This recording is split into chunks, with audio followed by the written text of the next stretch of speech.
countdown for blast-off. X minus 5, 4, 3, 2, X minus 1, fire.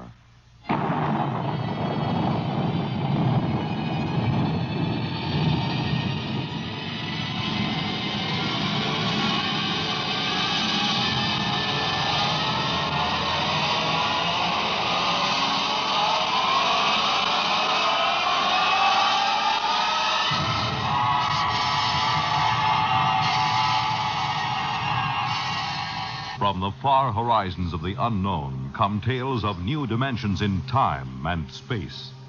These are stories of the future, adventures in which you'll live in a million, could be years, on 1,000 maybe worlds. The National Broadcasting Company, in cooperation with Galaxy Science Fiction Magazine, presents X minus 1.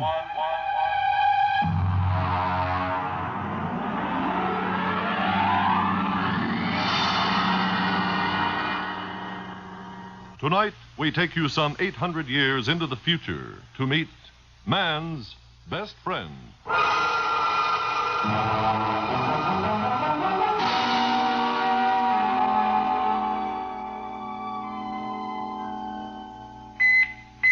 Well, what's the matter?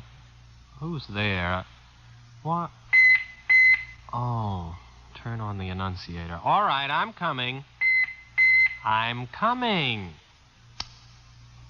Well, stand in front of the screen. I can't see you. I am in front of the screen, Mr. Schnee. You haven't turned up the viewing control. Oh, yeah. Well, there you are. Do I know you? May I be the first to congratulate you, Mr. Schnee? You may indeed. What for? Oh, you haven't heard the news. Good, then I shall be the first. I imagine I got a head start on the others because of my superior facilities for locating you. Your address wasn't given. These pronouncements do tend to be a bit vague. It's a matter of tradition, I suppose. I haven't heard any news for days. I've been listening to my sound tapes and meditating. Now, wait a minute. I'll let you in. Oh, the auto bursar must have forgotten to pay the doorbell. Have to open it manually. Just a minute. All right, you can come in now. Well, I suppose you don't know who I am. Well, you're wearing the uniform of an upper echelon salesman. I just wanted to warn you, nobody can force me to buy anything. I'm a free citizen. Oh, now, come, Mr. Schnee. I suppose the big news is I'm the lucky householder to whom the little gem room expander will first be offered. Oh, nothing of the sort. I'm not a common salesman. Oh, I'm sorry. I didn't notice your merchant prince badge. Come in, have a chair. No, not that one. It's my meditator. It's still running. Oh, thank you. Well? Mr. Schnee, our prognosticator has just given its fortnightly prognostication. You are going to be our new ruler. Congratulations. I'm sure you'll be a splendid one, too. But wait, what's to become of the old ruler? You're scheduled to dispose of him sometime this month. Now, Mr. Schnee, allow me to introduce myself. I am Biedrich Floria, Vice President of the Munitions and Container Corporation. Here I have our latest model in this case right here. There we are. Beautiful, isn't it? Mm-hmm. Now, if you will only agree to shoot Overlord Kip with a Floria Semper Fidelis gun, my corporation will be happy to place a substantial amount of credit at your disposal in any bank you choose. $6 billion, to be exact. Now, if you'll just sign here on the dotted line... Nonsense. Oh, come now, Mr. Schnee. Even a ruler can use money. Bribery for government officials, bread and circuses for the people. Oh, money's a very useful commodity, Mr. Schnee. Shall we say, $7 billion? I don't doubt that money is useful, but when I said nonsense, I meant the prognosticator. Mr. Schnee? The whole thing is a lot of, well, nonsense. A whole planet of supposedly intelligent people listening to what's really more an oracle. A machine can't read the future. It's impossible. Oh, dear, Mr. Schnee, that's sacrilege. You can't talk, confound it, sir. You can't talk that way about the machine. Listen, after all, let's look at this reasonably. Machines can and do answer all the problems of our daily life. So why shouldn't a superior machine be able to tell the future? If you ask me, behind the wires and gimmicks and whatnots of the machine, there's a secret room in which a half-mad, half-intoxicated old priestess sits delivering her Delphic pronouncements. Might as well have an above-board oracle and be done with it. Now, Mr. Schnee, even our ruler shouldn't flout the authority of machinery. Of course, it's all right when you're alone with friends like me, but in public you shouldn't. Mr. Schnee, I'm from the Daily Disseminator. How does it feel to be ruler prognosticate? Perhaps you tell us in your own words. Oh, that's what I get for leaving the annunciator on. There's your communitive. All right. I'll answer it. Hello. Mr. Schnee? Yeah. I'm Overlord Kip. I understand you are the young man who was destined to dispose of me and take my place. Well, honestly, Your Honorship, I haven't the slightest You'll intention. make it swift and painless, won't you? Suppose you come around to the palace around 1 o'clock or so. We can have a bite of lunch and discuss the matter together. After all, I think you'd agree that I have been a reasonably good ruler, so I have the right to die with dignity. Oh, absolutely. No question of that. I think it's a very good idea having a chat about it first. It is awkward to dispose of someone you haven't met previously. Thank you, Mr. Schnee. I hope you'll find your successor as cooperative as yourself. I wonder whether he wants me to make an appointment so he'll have a band of counter-assassins ready to kill me. You know, that would save him the expense of a standby guard. He's pretty tight, you know. He wouldn't dream of doing anything of the sort. Overlord Kip knows what's due his position. He has a sense of duty and responsibility, which, unfortunately, seems to be lacking in his successor, if you'll excuse me speaking frankly. I am, of course, considerably older than you, and so I feel... It's quite all right. You may speak freely. Furthermore, if he had you killed, the people would probably give him a painful and lingering death for attempting to interfere with the course of destiny. Oh, by the way, speaking of the people, the Polo will probably be around to hail their new leader soon. You really should work up a few well-chosen words. Well, I'm not going to do it. They can't make me kill him and take over, and that is flat. I am not the administrative type. I never have been. Well, in that case, the people will probably kill you for attempting to interfere with fate. Have a cigar? But I wouldn't have done anything. There are sins of omission as well as commission. Come now, it's true. A ruler's life expectancy isn't very long. At least it hasn't been the last few reigns, but it's longer than yours will be if you refuse to fulfill your destiny. I wouldn't make a fit ruler. Consider my origins. I wouldn't tell this to anyone but you. I'm illegitimate. I don't even know who my father is. It's a wise child who knows his own father. And some of the most celebrated leaders in history have been illegitimate. Look at William the Conqueror, Alexander Hamilton. I don't think that's too much of a recommendation. You see, almost anyone can be a leader. The important thing is that he be destined for leadership. But I'm no good at it. Everybody says so. I've never done a thing in my life. My aged mother has had to work to support me. Well, it's time enough that you stood on your own 2 feet, my boy. Remember, destiny must take its course. Oh, excuse me, I'm due on radio monitor in a few seconds. If you don't mind, I'll broadcast from here. I'll just check my equipment here. Fine. Now, here we go. My friends, allow me to introduce to you your new ruler, Gervais Schnee. He is planning to assassinate Overlord Kip with a Floria Semper Fidelis gun. Floria Semper Fidelis guns retail from credit 2.98 for the peasant's pistol, all up to credit 1089.98 for the super deluxe conspirator's model. But each is the best attainable for the price. Mr. Schnee will, of course, use the super deluxe model. And now I give you Mr. Schnee. Right into here? Oh, anywhere. It's non-directional. Thank you for your confidence and support. I only hope I prove worthy of it. That's all. Thank you, ruler prognosticate Gervais Schnee.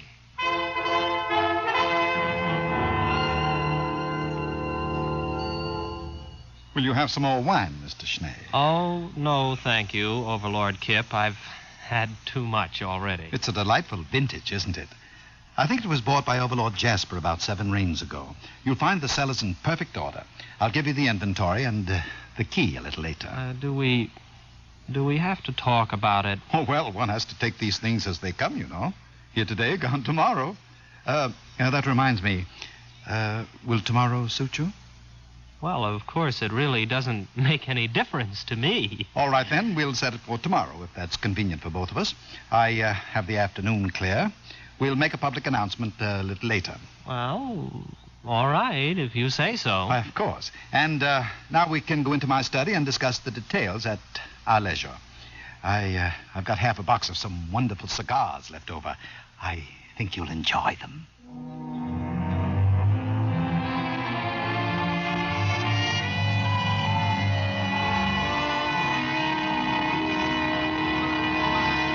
Oh, Mr. Schnee. Mr. Schnee, you aren't ready yet. Well, I can't button the top button of this uniform. Oh, isn't it handsome? Black and silver, the traditional assassin's uniform. It was made for me without charge by Hanson and Cruster, the tailors. Yes, of course. It's the curse these days, you know, the over-commercialization of important public functions. Oh, wait a minute, I have your pistol ready here. I'll bet you're excited. Couldn't sleep last night, eh? No, well, yes, I did toss a bit. Well, I see you're getting telegrams. Isn't that nice? Had your breakfast? Oh, well, I don't think I'm exactly in the mood for eating. Oh, you should, you know. A good breakfast makes good aim. Well, I really couldn't eat a thing. Well, you'll have a fine lunch after it's all over. I saw your black and silver limousine at the door. What? I don't have a black and silver limousine. You do now. Oh, yes. You know, there's going to be a brass band along. There'll be crowds cheering. Oh, it's such a lovely morning. You've hired 2 removers, I trust. Removers. Yes, I think so. Good. Oh, what pageantry. The black and silver limousine, yourself in your lovely uniform, the black cloak and hood of the body removers sitting beside the chauffeurs, silent.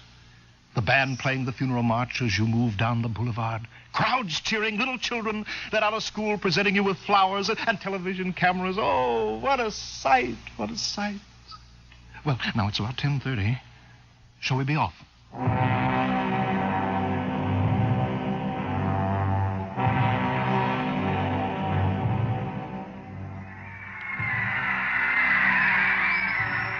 Well, come on. Get out of the car, Mr. Schnee. I don't feel so good. Well, come on now. The television cameras are ready. There we are. Just a moment. Now, ruler prognosticate Schnee, allow me to load your super deluxe conspirators Floria Semper Fidelis gun for you. It's already loaded. I'm supposed to do it now for the cameras. It's already loaded. Permit me to check it, then? It's perfectly all right, I tell you. No, don't touch it. Nobody would have any difficulty loading a Semper Fidelis gun. Yes, that's right. Yes, of course. Whether you buy the peasants or the conspirators model, both have the same freeloading mechanism. Here we are, candy, popcorn, hashish, yogurt. Buy your refreshments here. Program. Sometimes you can't tell the assassins from the corpse without a program. Get your program for the program. All right, Schnee, it's time. Let's go.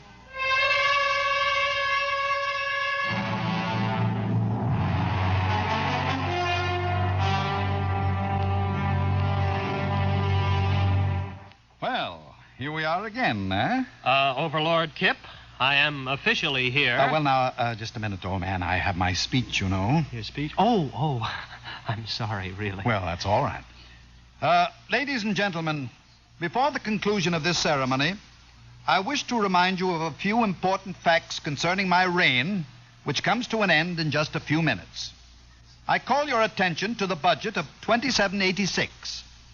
83 billion credits against an outgo of 72 billion.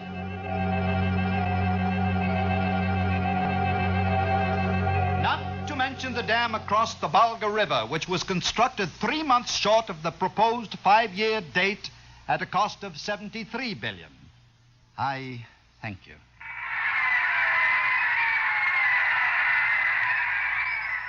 Well, that's it, old man, huh? Are you all done? Why, yes, I think I've covered everything. Well, goodbye and good luck, Overlord Schnee. Anytime you're ready. You mean now? Well, come along, old man. The networks have only cleared an hour. There's a commercial program starting in 3 minutes. Get on with it. Well, all right. Here goes.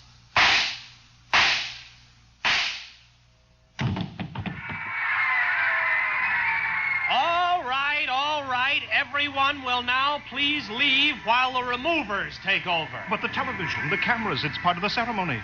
Why can't they televise the removal? Everybody leave immediately!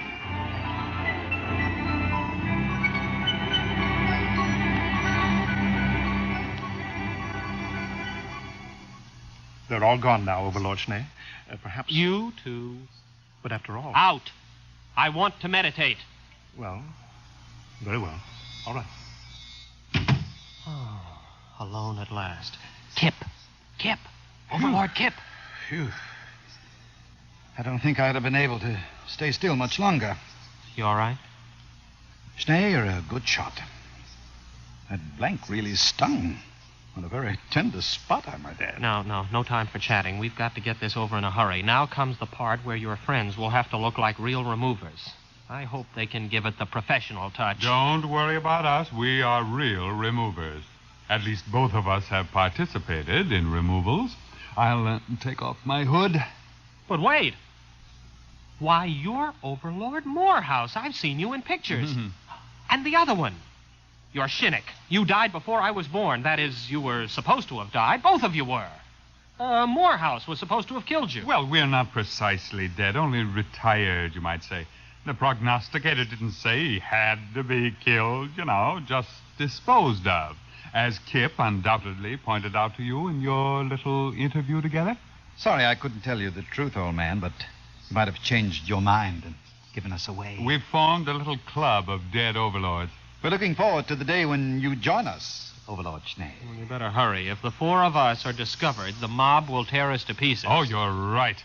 Get on the stretcher, Kip. Bad enough we're going to have to carry you out. At least don't expect us to lift you up.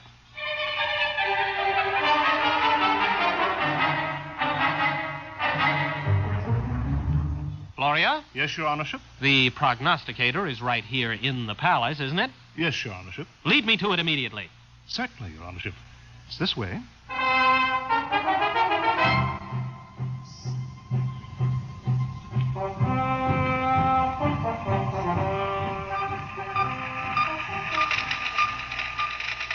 Here you are, Your Honorship. This is the prognosticator. 20 stories high, 100 meters wide, the center of our entire civilization. Leave me. I would be alone with the prognosticator. But Your Honorship... Leave me. And take all the technicians with you. Yes. Yes, Your Honorship.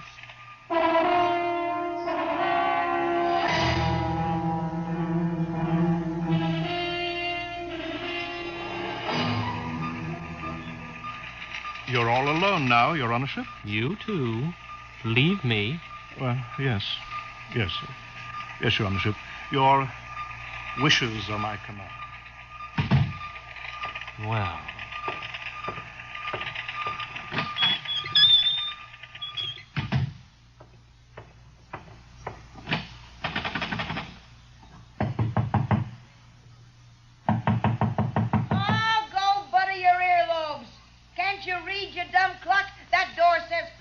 Open up. It's me, Gervais. Open up. Oh, all right. Don't rush me. Oh, it's you, is it? Let me in. Well, hurry up. Don't want any of these nosy scientists around. Well, what do you want? Still the same old place, huh? Teapot. Your crystal ball has dust on it. And why don't you get yourself a new pack of gypsy cards? And please get rid of that old overstuffed horror. That old overstuffed horror is a rare old psychoanalyst couch. You see that hole? That's the original stuffing. But what is that smell? That's not tea you're drinking, it's gin. Why, of course it is. Nice to see you, Sonny. It's about time you came to pay your old mother a visit. I kind of thought something like this would stir you up. Mother, you know you shouldn't have done it. What'd I do? You fixed the prognostications, that's what you did. Although why you had to pick on me, I got tired of supporting you. You're a big boy, and it's about time you earned your own living. Besides, I thought it'd be a good idea to elect a sympathetic administration. Sympathetic to me, that is. palace needs a new ventilating system. The air in here is terrible. Well, why didn't you use the prognosticator to get new ventilation put in? Oh, they'd have gotten around it the same way you got around killing Kip. But you pay attention to the prognosticator, boy. Don't you try to weasel out of what it says by looking for double meanings. It's time you overlords learned that when the prognosticator says something, it means it. Yes, Mother.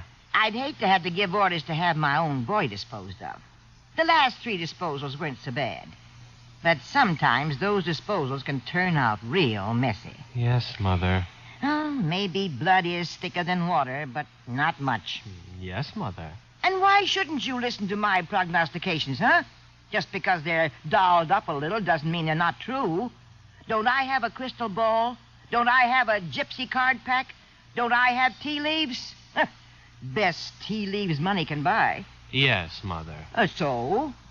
What are you going to do? I'm going to have the ventilating system attended to right away. Now, that's my boy. Now, look at these here tea leaves in the bottom of my cup of gin. Yes, Mother. I can see that everything's going to work out fine. Just fine.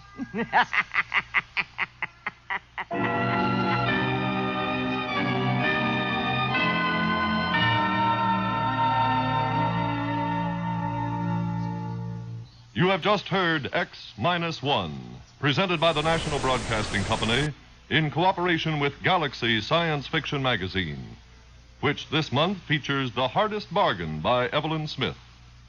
Galaxy Magazine on your newsstand today. Tonight, X-1 has brought you Man's Best Friend, a story from the pages of Galaxy, written by Evelyn Smith and adapted for radio by Ernest Kanoy. Featured in the cast were William Redfield as Schnee, Wendell Holmes as Floria, Santos Ortega as Kip, and Leona Powers as Mother, with Raymond Edward Johnson and Bob Hastings. Your announcer, Radcliffe Hall. With this broadcast, X-1 concludes its present series. The show will return to the air on Thursday, June 20th. Check your local radio listings for the new date and time. That's Thursday, June 20th. X-1 was directed by Daniel Sutter and is an NBC Radio Network production.